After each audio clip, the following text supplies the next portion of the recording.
21 मई 2025 DRG यानी district reserve guard के इतिहास में अब तक के सबसे कामयाब दिन के तौर पर याद किया जाएगा। छत्तीसगढ़ की इस जांबाज एंटी नक्सल फोर्स ने 1.5 करोड़ के इनामी नक्सलियों के शीर्ष लीडर बसव राजू को मार गिराया। ये डिस्ट्रिक्ट रिजर्व गार्ड की बहुत बड़ी उपलब्धि है। ऐसे में यह जानना जरूरी हो जाता है कि डीआरजी है क्या, इस एलीट फोर्स की पृष्ठभूमि क्या है, इसका गठन कब हुआ और इसकी महिला बटालियन का क्या रोल है और नक्सलियों को क्यों सबसे ज्यादा डर डीआरजी से लगता है।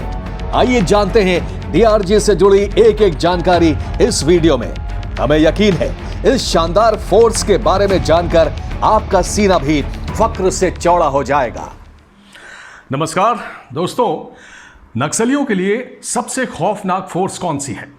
किस फोर्स के जवान हिडमा जैसे नक्सली कमांडर की कपकपी छुड़ा देते हैं? ये ना तो highly trained central paramilitary forces CRPF के जवान हैं, ना ही आईटीबीपी के जवान हैं, बल्कि ये छत्तीसगढ़ पुलिस की special battalion district reserve guard यानी डीआरजी के जवान हैं, जिनसे नक्सली थर थर कांपते हैं। जी हाँ दोस्तों, छत्तीसगढ़ से नक्सलियों का नामो निशान मिटाने के लिए 2008 में डीआरजी यानी डिस्ट्रिक्ट रिजर्व गार्ड फोर्स का गठन किया गया। एक साल पहले 2007 में माओवादियों से लोहा लेने के लिए छत्तीसगढ़ पुलिस ने स्पेशल टास्क फोर्स बनाई थी, लेकिन नक्सलियों को उनके घर में घुसकर मारने की काबिलियत न होने की वजह से एक और फोर्स के बारे में सोचा जाने लगा और इसीलिए डीआरजी अस्तित्व में आया, डिस्ट्रिक्ट रिजर्व गार्ड बनाया गया। आपको बता दें कि सामने से अगर टाइगर यानी चीता भी आ जाए तो डीआरजी के जवान सीधे उससे भिड़ जाने की कुव्वत रखते हैं, इतना साहस रखते हैं। गोलियों की बौछार के बीच भी वो सीना ताने खड़े रहने का जज्बा रखते हैं और माओवादियों को गुरिल्ला युद्ध में पछाड़ने में डीआरजी के जवानों को महारत हासिल है। दोस्तों, डीआरजी के जवानों को सन ऑफ सॉइल भी कहा जाता है, क्योंकि डीआरजी में रिक्रूट होने वाले जो जवान हैं वो ज़्यादातर स्थानीय आदिवासी होते हैं या सरेंडर कर चुके नक्सली होते हैं। डीआरजी बनने के कुछ ही समय के अंदर इन्होंने अपनी काबिलियत साबित कर दी। अबुझमाड़ और दक्षिण सुकमा सबसे ज़्यादा नक्सल प्रभावित इलाके हैं। वहाँ पर इन्होंने जो स्ट्राइक की नक्सलियों के खिलाफ, उसने माओवादियों के होश उड़ा दिए। सबसे पहले डीआरजी का गठन उत्तरी बस्तर के कांकेर और नारायणपुर, जिसमें अबुझमाड़ भी आता है, उसमें किया गया और इसके जवानों की काबिलियत को देखते हुए फिर 2013 में बीजापुर और बस्तर ज़िले में भी इसका गठन किया गया। 2014 में सुकमा और कोंडागांव और 2015 में दंतेवाड़ा में भी डीआरजी की तैनाती की गई है, यानी कि बस्तर डिवीज़न के सभी 7 ज़िलों में अब डीआरजी की तैनाती है। अब डीआरजी में महिला कमांडो दस्ता दंतेश्वरी लड़ाके भी शामिल हो चुके हैं। ये उतने ही खतरनाक हैं जितने पुरुष जवान हैं, ये उतने ही बहादुर हैं जितने पुरुष डीआरजी के जवान हैं। आपको बता दें दोस्तों कि डीआरजी में करीब 3,500 जवान हैं और इनकी सबसे बड़ी तैनाती जो है वो सुकमा में की गई है और उसके बाद बीजापुर में की गई है। डीआरजी के जवानों की बहुत सारी खूबियां हैं जो उन्हें दूसरे फोर्सेस के जवानों से ख़ास बनाती हैं, जैसे कि ये पूरे इलाके से अच्छी तरह वाकिफ़ हैं, वहाँ की ज्योग्राफी से बहुत अच्छी तरह वाकिफ़ हैं, वहाँ की भाषा से बहुत अच्छी तरह से वाकिफ़ हैं, बल्कि उनकी अपनी भाषा ही है। उनका रहन सहन, बोल चाल, उनकी वेशभूषा, सब कुछ स्थानीय होने की वजह से इनको बहुत सारे एडवांटेज हैं। लोकल होने की वजह से गाँव वालों के बीच खुफिया सोर्सेज हैं इनके, जहाँ से इनको जानकारियाँ मिलती हैं। और एक बात और है कि डीआरजी में काफ़ी बड़ी संख्या सरेंडर कर चुके नक्सलियों की है, इसलिए वो माओवादियों की आदतों, उनके जो शेड्यूल हैं उसके बारे में, माओवादियों की हमले की रणनीति क्या हो सकती है, जंगल के अंदर मूवमेंट किस तरह से होता है, ये सारी बातों से वो बहुत अच्छी तरह से वाकिफ़ हैं, उसकी जानकारी उनको है। इसके अलावा जो संघम, दलम, मिलिशिया, चेतना नाट्य मंडली जैसे नक्सलियों के छोटे छोटे कैडर हैं, उनके साथ भी इनकी पहचान है, जो डीआरजी को इस बात की मदद करती है कि वो नक्सलियों को ट्रैक कर सकें और उनकी घेराबंदी कर सकें। यही नहीं, डीआरजी जवानों को हर मौसम में, चाहे वो सर्दी हो, गर्मी हो, बरसात हो, सभी मौसम में जंगल के अंदर नक्सलियों के कौन से ठिकाने हो सकते हैं, कौन से हाइड आउट्स हो सकते हैं, उसका आइडिया होता है। गाँव वालों से अच्छी ट्यूनिंग के कारण जो लॉजिस्टिकल सपोर्ट नक्सलियों को मिलता है, यानी लॉजिस्टिकल सपोर्ट का मतलब है साजो सामान की जो मदद उनको मिलती है, उसकी जानकारी भी डीआरजी के जवानों को आसानी से हो जाती है और ऐसे में रेड करना उनके लिए बहुत आसान हो जाता है। नक्सली समस्या से जूझ रहे बहुत सारे जो राज्य हैं, चाहे वो आंध्र प्रदेश हो, मध्य प्रदेश हो, ओडिशा हो, इन सभी ने उनको हैंडल करने के लिए, उनको टैकल करने के लिए स्पेशल फोर्सेस का गठन किया। माओवादियों से मुकाबला करने के लिए खुद उनको ही आगे आना होगा। इस बात की समझ इन राज्यों को इस वजह से हो गई थी क्योंकि उनको ये बात समझ में आ गई थी कि सेंट्रल फोर्सेस का जहाँ तक सवाल है, वो सिर्फ एक सपोर्टिव रोल में ही हो सकते हैं।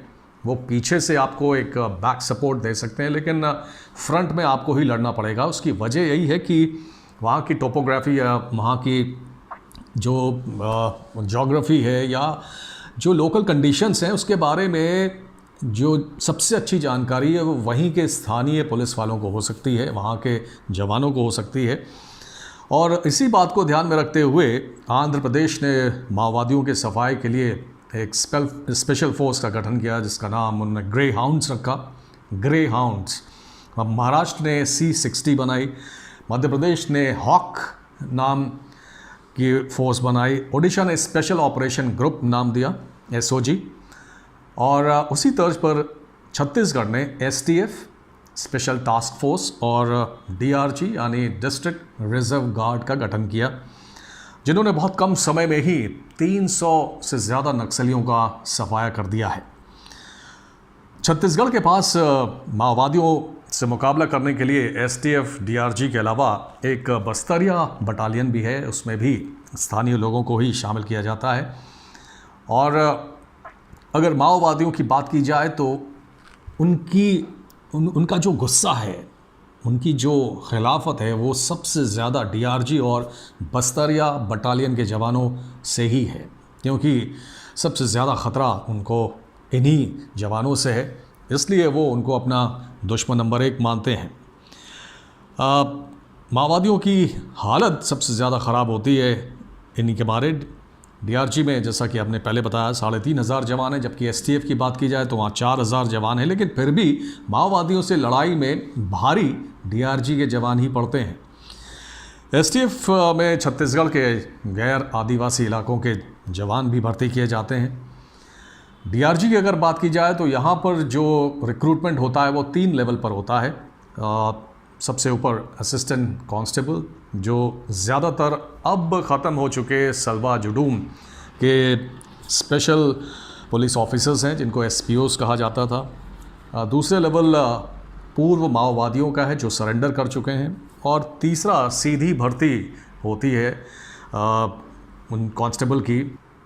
सरेंडर करने वाले नक्सलियों को गोपनीय सैनिक यानी कि सीक्रेट वर्कर्स के तौर पर भी नियुक्त किया जाता है, भर्ती किया जाता है। भर्ती होने के बाद जो DRG के जवान हैं, 1 साल की बहुत ही कड़ी, बहुत ही रिगरस ट्रेनिंग उनको स्टेट पुलिस एकेडमी में, स्टेट की जो पुलिस ट्रेनिंग एकेडमी है वहाँ पे दिया जाता है, और उसके बाद कांकेर भेजा जाता है। 2 महीने की ट्रेनिंग वहाँ पर होती है। Counter terrorism and jungle warfare college है कांकेर में, वहाँ पर 2 महीने की बहुत ही सख्त ट्रेनिंग होती है, जिसमें फॉरेस्ट वॉरफेयर यानी कि जंगल में जो लड़ाई होती है उसको लेकर ट्रेनिंग दी जाती है।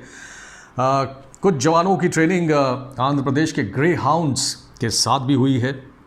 तो स्थानीय भाषा, भूगोल का ज्ञान और जंगल से वाकिफ़ होने के कारण DRG जवानों की अहमियत बहुत ज़्यादा बढ़ गई है, और यही वजह है कि अब बस्तर के सभी ज़िलों में इनकी तैनाती है। और ख़ास बात यह है दोस्तों कि जंगल के अंदर अब जब भी कोई ऑपरेशन होता है, चाहे वो CRPF के जवान हो, ITBP के जवान हो, वो बिना DRG के जवानों के अंदर नहीं जाते हैं, क्योंकि ख़तरा बहुत ज़्यादा है और उस खतरे को भांपने और उससे मुकाबला करने की जो क्षमता है वो डीआरजी के जवानों में सबसे ज़्यादा है। इसके अलावा जो पहले हम बात कर रहे थे दोस्तों कि डीआरजी जवानों के पास चाहे वो बरसात हो, सर्दियां हो या कोई भी मौसम हो, उसमें माओवादियों के ठिकानों को ढूंढने और जो हथियार छिपा कर रखते हैं, वो जो भंडारण वो करते हैं, उन ठिकानों का पता लगाने की बहुत बड़ी खूबी है, बहुत बड़ी काबिलियत है जो दूसरे फोर्सेस के जवानों में नहीं है। इस वजह से ये बहुत ही इम्पॉर्टेंट हो जाते हैं। जो लड़ाई है माओवादियों के ख़िलाफ़, उसमें डीआरजी जवानों की भूमिका बहुत ज़्यादा मायने रखती है। एक और बात यह है कि कैसी भी परिस्थिति हो वो अपने को सस्टेन कर लेते हैं। बहुत ख़राब स्थिति हो तो सिर्फ दाल चावल नमक अदरक खाकर भी वो गुजारा कर सकते हैं। उनकी पहचान बहुत अलग नहीं होती है स्थानीय लोगों से, चाहे वो भाषा हो, शक्ल सूरत हो, और इस वजह से कई बार वो घुल मिलकर गांव वालों से बड़ी बड़ी जानकारियां निकाल लेते हैं और उसके बाद नक्सलियों पर अटैक करना बहुत आसान हो जाता है।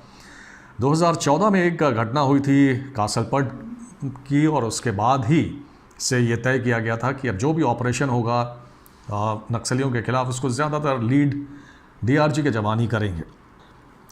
दोस्तों 2015 में नक्सलियों के खिलाफ डीआरजी ने 644 ऑपरेशन चलाए, जिसमें 46 नक्सलियों को मार गिराया। ऐसे बहुत सारे मौके आए हैं जहां डीआरजी के जवानों ने अपनी बहादुरी का परिचय दिया है।